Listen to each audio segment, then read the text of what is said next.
mga tanong na hindi ko malaman ng tamang sagot. Tulad na lang ng paano na lang pag wala na akong halaga. Mananatili pa ba sa aking tabi? O baka hindi na tila, di na mabisa, di sa pinangungunahan na lahat. Gusto lang alamin kung paano na lang kapag dumating sa punto na maski sa aking sarili ay di ko makayang ibigay ang gusto. Baka sa iba ikaw ay dali-dali na lang na matukso at hanapin kung ano mga naging kulang ko para matabunan mo. Kapag di ko kayang ibigay sa'yo lahat, kapag kayong kinita ko sa akin di sapat, mananatili pa rin bang tapat? O baka di na, wala nang bisa, at yung halaga ko baka di mo na makita.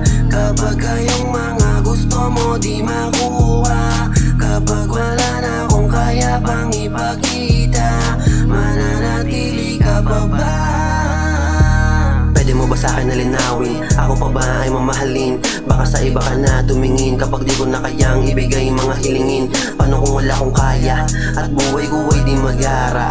Paano kung di ko kayang ibigay buhay na gusto mong matamasa?